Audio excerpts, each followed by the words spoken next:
What I'm really sad that I missed out on was Casa Bonita.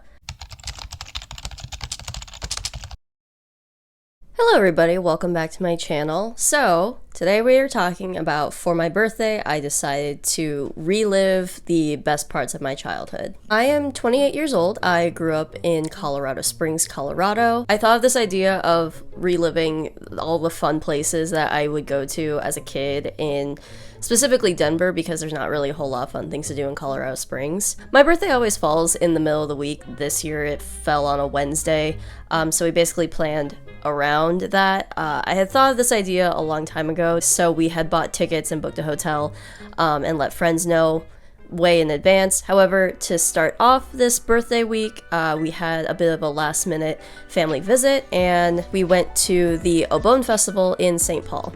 I used to go to the Obon Festival in Denver most summers with my family. Think of it like a Japanese Day of the Dead. It's a festival where you send off lost loved ones into the next life. As beautiful as that part of the festival is, it is not like depressing or anything. It's very much a celebration. There's food, dancing, music, performances, artists. We would always get dressed up. This year I didn't get dressed up, one because it was kind of a last minute thing. My family was willing to bring stuff for me, but it was ridiculously hot and humid this past weekend. The Obon Festival in St. Paul is set up at the Como Zoo and Conservatory. The Como Zoo has a beautiful botanical garden that is where the festival was set up. I was both surprised but also not really surprised at how packed the festival was. The festival covers a pretty large area and it would take a lot to actually fill up that area, but also Minneapolis has a surprisingly large Asian population, Japanese population. I think Obon is primarily for Japanese people, but I think a lot of people in Asian cultures can celebrate it. And also Minneapolis has a lot of weebs. That's part of the reason why it was also really crowded. I thought it was a very nice venue. I'm very glad that I went to it. It brought back a lot of nostalgia for me, seeing various performances. I got to see initially, when we walked in, a few people doing Obon dances. They're kind of like line dances.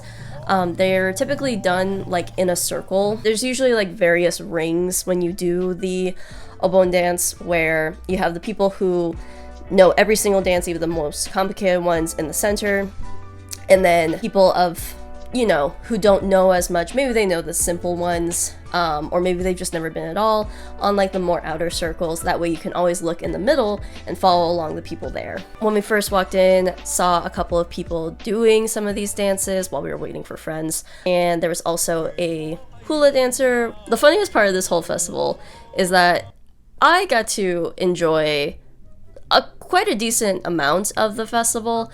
My friends that showed up, they were pretty hungry, so they wanted to get food first. So they basically just stood in one line the whole time. We got there at like between 4 and 5 o'clock or so. All of the lines were really long. The other issue is that a lot of places were cash only.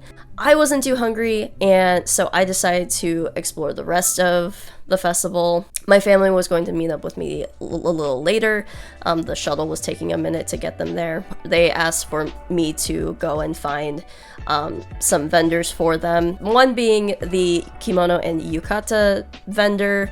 There were a couple of these vendors. I just found one that seemed like fairly large. My mom had brought me one of these kimonos, but it was missing the middle sash called the obi for it, so she wanted me to find one. Also wanted to find the lantern spot. We were going to dedicate the lantern to my grandmother, who passed away, I think actually last year. We saw some taiko drum performances, which were really cool. This group is a dad who travels the country with his sons. Very cute. His kids are very talented. And I believe this is a local group. I love this like switch thing that they do. Now, usually how in Denver, how I remember growing up, the actual Obon dance would start kind of around the time that the sun is setting. And basically how it would work is a group of like the old Asian ladies that knew every single dance by heart, no matter how complicated, get up and set up in the middle of the circle. they would get fucking in the pit. And they would just go. Whenever the music started, they would just start going, and basically people around would start to form additional circles, and we would just go. And me and my sister would kind of hop in a convenient spot whenever we thought we could follow along with one. The way that they had it set up at this festival, they basically had a stage where they walked you through how to do the dance, and then formed the subsequent circles, and like basically danced along to the song for a couple of rounds. And I thought this was personally just like a little weird. I think the best way to describe why I thought it was weird was because nobody teaches you how to do the Macarena, and a lot of these dances are that simple. Some of them are definitely more complicated than that. Some of them include props like fans, like wooden sticks that you clack together. I never participated in the ones with the wooden sticks because those were way too complicated, especially if you messed up clacking at the wrong time and they're so loud, like everybody can hear that you messed up. No. It was then the lantern ceremony. There were a couple of staff members that had lighters there to light your lantern for you. And then we let it go into the pond. And as the sun set, it looked very pretty over the water. It was around this time that the rest of my friends finally got food. The line that they were originally in, I guess, kind of just stopped, like 10 people in front of them, so they went to a different vendor and got their food pretty quickly. And they also stopped by the pond to look at the lanterns, and it was very pretty, and it was a nice little day of nostalgia for me.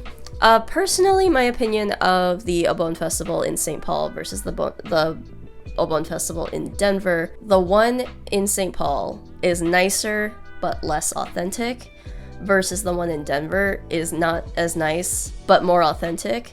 The one in Denver, it's just set up in the middle of like a block in downtown Denver. So like the whole festival takes place on like hot asphalt. There's not a whole lot of seating. It gets very crowded, and really only the people that really know about the festival that go every single year, like my family does, really know about it. Even though it is pretty packed, it's still not as many people as I would say go to the St. Paul one.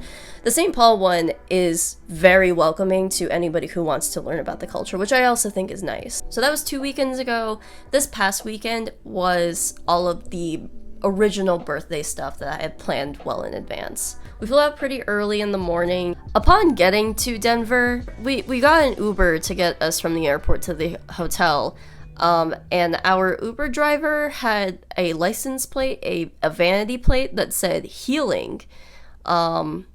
She was a older white lady with long gray hair and feather earrings. She had a little feather on her rearview mirror, and the whole time I was just thinking, yep, this is appropriate. I've been doing this thing lately when I travel where I ask the Uber driver what their favorite food place is. I didn't really trust this Uber driver to give us good lunch recommendations, so I instead asked the hotel front desk. She recommended the burger place that was like down the street from us. Generally, as far as food goes in Denver, it also really sucks. That burger was probably the best thing I ate all weekend, and it was like Red Robin quality. Also, our hotel was a little off. The elevators consistently took forever, so we took the stairs like half the time. One of the elevators was a construction elevator. That one was available for guests to use, and weirdly enough was the most reliable one. It was covered in white duct tape. Our hotel room had like almost a constant rumbling, or at least like a rumbling that would happen for like 15 minutes straight at a time, and then it would break for like 10 minutes, and then it would start again. The bathroom fan didn't work, but you know, this wouldn't be reliving childhood if there wasn't disappointment and injury, which I will get to that later. So we got into Denver pretty early at like 10:30 in the morning. My childhood best friend, Ray, who was in a previous video of mine, wasn't going to meet us there until later at around 5, and our other friend that is a friend from college who lives there now, She wasn't going to get done with work until like 6, 7 or so. So we decided to kill some time. I decided to just randomly book like a facial for us. It wasn't actually a facial, it was a body wrap, but that was still nice. I thought it was a little weird though upon booking it that all around in this salon, there was just like a lot of advertisements for like Juvederm, Botox. What's the one where they like freeze the fat off of your body? Cool sculpting. To be fair, the place does advertise itself as a med spa, so you know, I can't blame them for false advertising, but I've never been in a med spa before, so it just felt weird to me. The body wrap itself was nice. I've never had one before. It smelled really nice. I felt like a greasy baby afterwards. Peter was with me, and he also got one in the room next to me. He unfortunately got talked at like a lot by the massage therapist person about her like grind set and like her multiple jobs that she does. I don't know. Anyways, later that day, we met up with our friend. We got dinner, drinks. So my main thing when I went on this trip was to go to Waterworld. Actually, I had two main missions, Waterworld and Casa Bonita. If you don't know what Casa Bonita is, let me have pre-vacation me explain to you. Take it away, pre-vacation me. Casa Bonita, I forgot to explain, is a Mexican restaurant, although loosely it's a Mexican restaurant. It's not really a Mexican restaurant. What it really is a restaurant that has a waterfall with cliff jumpers, mariachi bands, an arcade. I always forgot about the arcade. Really bad Mexican food. I loved it as a kid. During the pandemic, foreclosed. And like basically was going to permanently close down, except it was bought by the writers of South Park. South Park takes place in Colorado. There actually is a real town called South Park that it takes place in. There is an episode where they reference Casa Bonita, and like the characters are crazy about Casa Bonita. I don't watch South Park, but Peter does, so he knows about Casa Bonita because of South Park. He honestly didn't realize that the town of South Park as well as Casa Bonita were real. A lot of people don't realize that Casa Bonita is a real place or that South Park is a real place. But basically the writers of South Park are also big fans of Casa Bonita, so much that they bought the place, they bought Casa Bonita, and made huge plans to fully renovate it, to bring it back to its original glory, build it up to code, make the food a lot better. They realized along the way that the renovations were going to be a lot more intense than they originally planned, so it took a lot longer to renovate everything. I don't think they are open to the general public, and I tried so hard. I signed up for their email list and was hoping to get in a little bit earlier than the general public, but I never got an email back, so sadly I probably won't be able to go to Casa Bonita. Pre-vacation me forgot to explain that the email list is so that you can get in when they do their soft opening. They started their soft opening this spring, I want to say around May. They are still in their soft opening phase. Over the time while they were renovating it, a lot more hype built up because it took so long to renovate it, so now there is a long waiting list to get in. And that's sadly why I won't be able to go to Casa Bonita on this childhood memories trip. Now back to Waterworld. Waterworld was like a very quintessential part of summers growing up to me. Waterworld is a water park in Denver. I freaking love Waterworld, and I had not been there since maybe like high school. So you would understand my disappointment when waking up Friday morning learning that Waterworld was closed and only open on weekends. Got it! I was really wary about the weather that weekend. The rest of that whole week was supposed to be beautiful and sunny, and of course the 2 full days that were there are supposed to be rainy and shitty. Of course I wake up Friday morning, I can't even go to Waterworld, and it's like gray outside. We walk out to get coffee and it's like cold, and I'm like, I really hope this whole weekend isn't like this. As a backup, we had plans to go to Meow Wolf. If you haven't heard of Meow Wolf, it is an artist collective, and they design these huge art galleries, but I feel like that's kind of minimizing what they actually do. They're kind of more like interactive art experiences. The one in Denver is called Convergence Station. They have multiple locations across the country. There is kind of like some sort of storyline lore behind all of it. And they're all supposedly connected to one another. It's like one big, continuous piece of lore. The one in Denver is kind of set up to be the train station of this connected multiverse. I personally don't really care too much about the story. I just wanted to be in all the cool different rooms. My one disappointment with Meow Wolf is that I didn't go into it high. I really think I should have. Our friend that lives there, that has been there 3 times, highly recommended that we go there high, but I completely forgot. My favorite part of Meow Wolf was probably C Street. It was this pretty large room that had a lot of smaller rooms, but the large room was supposed to be kind of like this alien metropolitan block that had like a corner store, alien space cars in the alien street, a salon, an internet cafe, a auto mechanic garage, stuff like that. I thought it was really cool.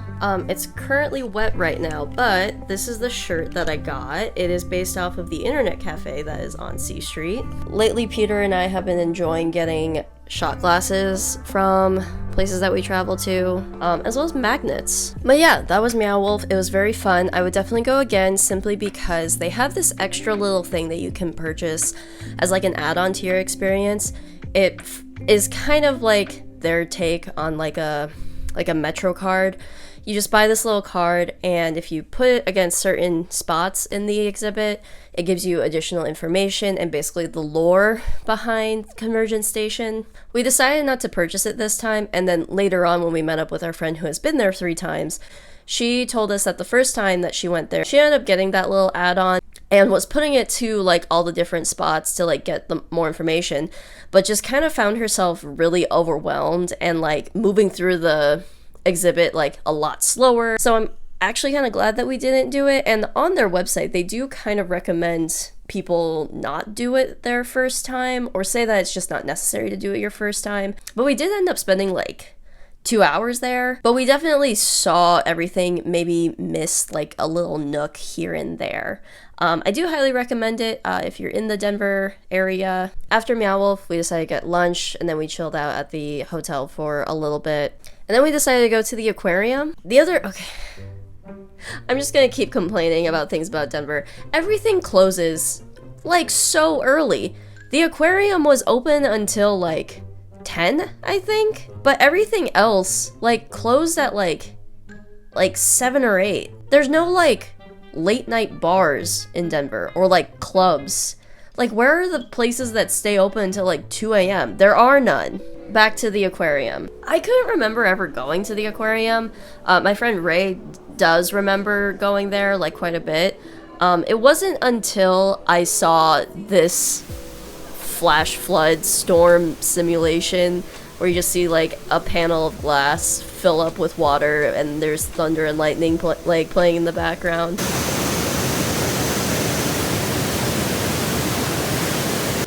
This is the thing that gave me so much nostalgia, and after seeing this, I instantly remembered, yes, I have been to this aquarium before. I think I remember like standing specifically in the area where water splashes out of here so that we can get water splashed on us as kids. And I remember the other various things about this aquarium that are kind of common with a lot of aquariums. You know, the tube where the sharks like swim above your head.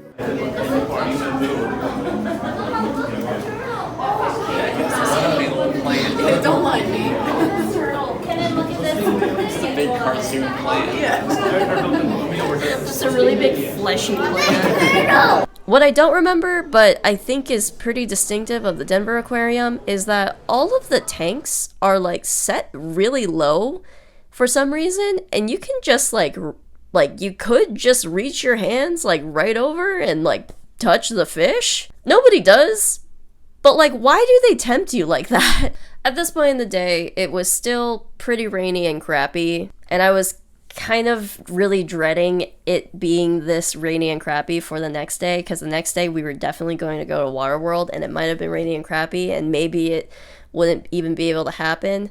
But that little bit of nostalgia with the flash flood simulation at the Denver Aquarium brought me so much nostalgia. And honestly, if I left with just that bit of nostalgia, I would be really disappointed with this trip. But like slightly less disappointed than not seeing that. The next day was Waterworld Day. And the weather was looking promising. But we got up decently early in the morning, like at 9 a.m.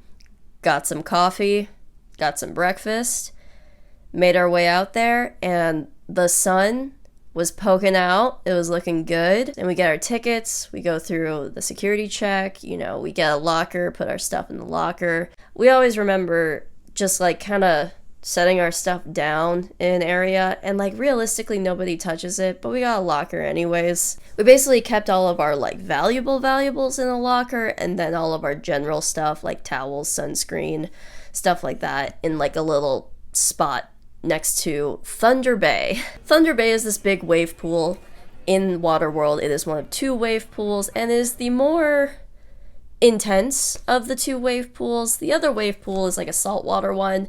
It's fun, it's wavy. It's kind of like if you've ever been like to an average wave pool is how wavy it is. Thunder Bay, originally, every 15 minutes would have a buzzer go off, like, and then everybody runs into the pool because this massive wave flows through the entire pool. I remember being in this wave as a kid. I never really ventured further than like knee-deep water. But one day, I was feeling brave, and I decided to go into waist-deep water. And that was a very bad idea. I like completely somersaulted. I felt my face scrape against the floor of the pool. At this time, they would let people with rental inner tubes go into Thunder Bay with all their tubes. So it was packed with inner tubes.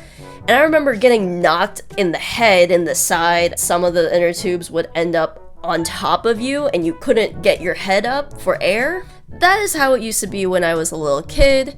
Sometime around high school, they changed the format of the wave to instead every 15 minutes do like about 15 minutes worth of waves that are larger than the pool next door's waves, but significantly smaller than the one big wave.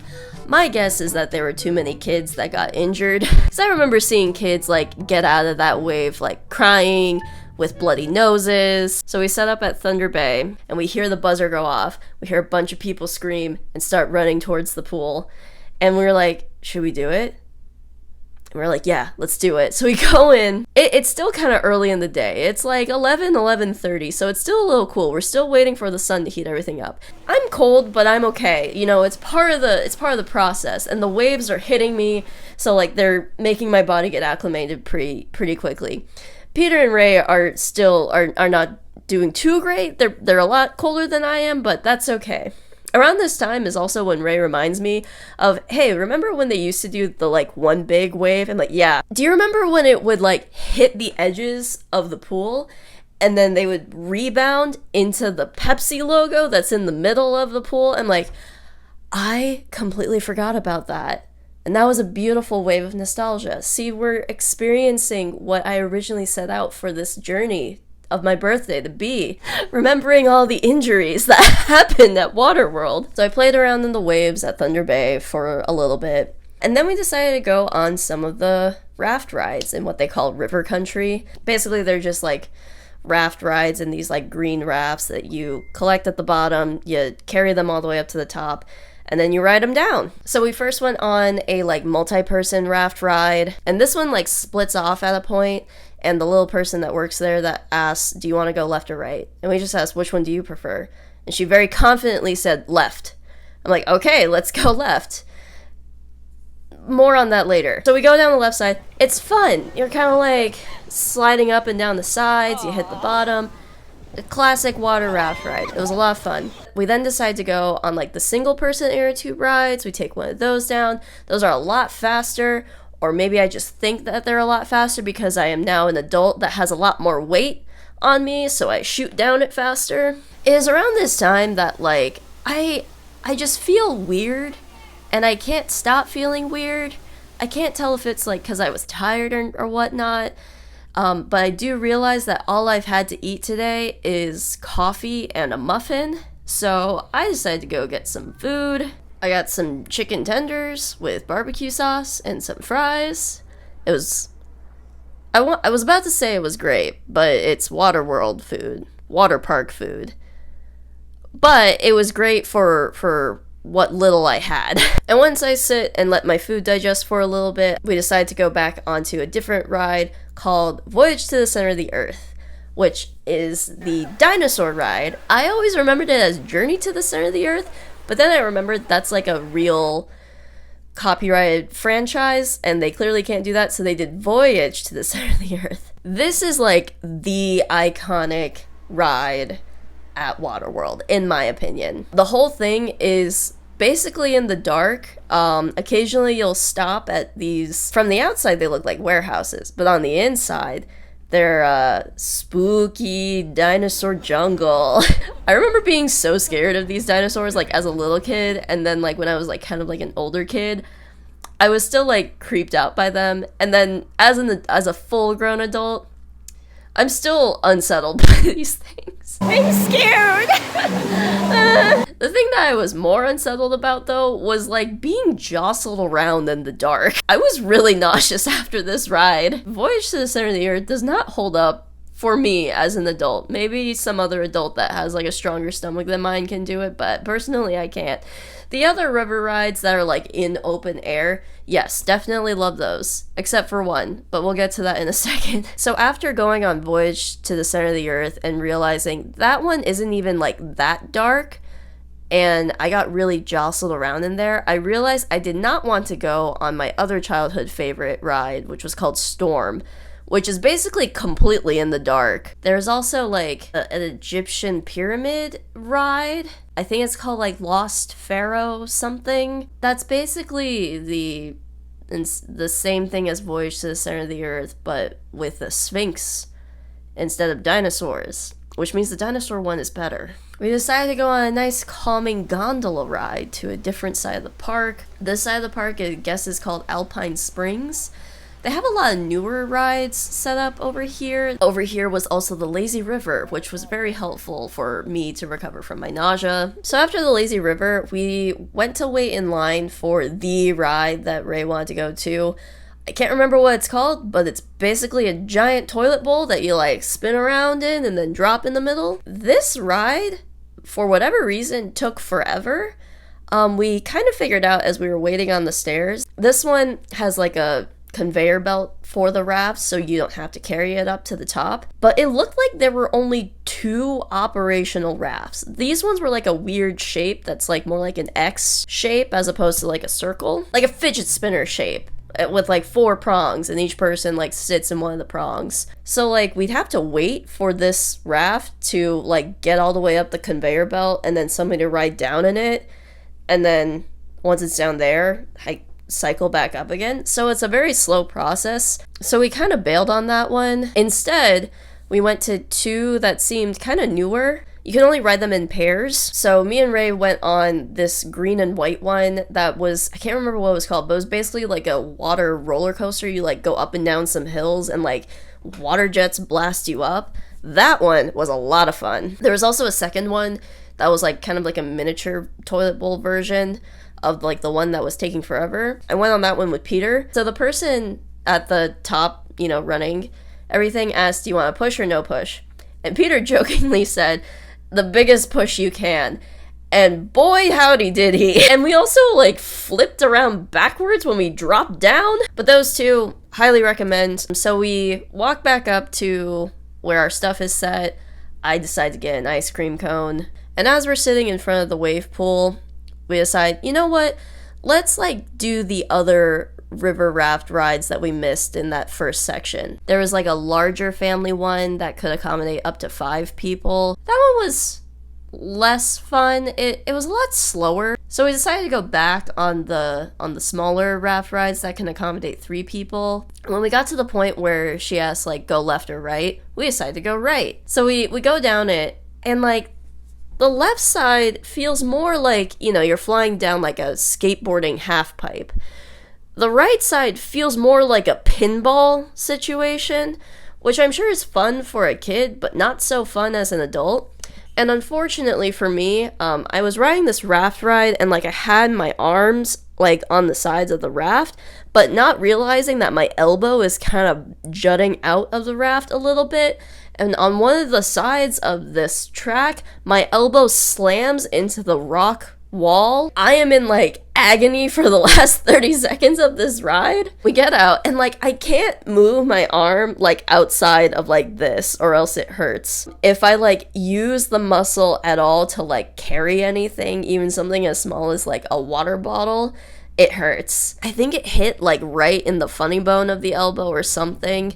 And then later on when I got back to the hotel, I realized it actually like drew blood. Wouldn't be reliving childhood without getting disappointed and injured. I was not disappointed with Waterworld, however. I was disappointed with Denver. The hotel, the food, that one weird Uber driver. That was me reliving my childhood for my birthday. I laughed. I cried, almost cried. I almost threw up. What more could I ask for? Thanks for watching. Make sure to like the video if you liked it. Comment below your favorite thing from Denver. Make sure to subscribe if you haven't, and I will see you guys next time. Bye.